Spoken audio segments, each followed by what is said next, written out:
Good evening everyone. Today's video, as promised in Monday's video, is all things cardio.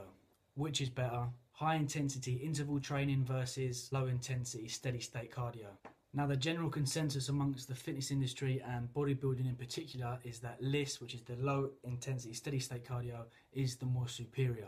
Mainly because the thought process is that the lower intensity causes more fat oxidation and using fat as fuel compared to high intensity, which is a greater proportional use of glycogen. This was backed up by research from Acton and Jorkendorp that found that peak fat oxidation occurs at 63% of VO2 max. This peak then progressively got lower beyond that point and was almost minimal at 82%. So there you go, low intensity causes more fat oxidation and fuck HIIT training. See you later.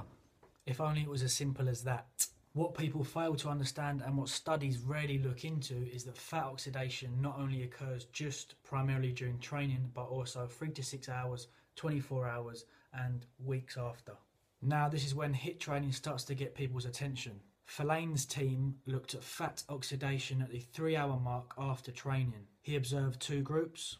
One comprised of HIIT training at 75% of their VO2 max. The other group that burnt the same amount of calories but at 50% of their VO2 max. The study concluded that fat oxidation at the 3-hour mark after their training was a lot higher in the HIIT group compared to the low intensity steady state cardio group.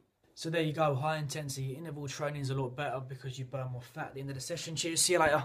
Just wait a minute, there's more. Tremblay and others then researched the chronic effects of HIIT training versus low intensity training over a 20-week period. The results showed that the HIIT group lost 9 times the amount of fat compared to the low intensity group. There was also an increase in glycolytic enzymes in biopsies from the HIIT group. The researchers also concluded that the metabolic adaptations in response to HIIT favoured the fat oxidation process a lot more. So to briefly wrap up, in acute trials fat oxidation is a lot higher in LISS than it is compared to HIIT. However, in long-term studies, high intensity interval training fat oxidation is a lot more beneficial for retaining lean body mass, increasing cardiovascular fitness and better at reducing overall body fat. Shout out to Alan Aragon for putting all that information into a lovely little article he did on his website. Links to all the studies will be down below. Cheers for watching. Free Branding, RIP Lucy Bill.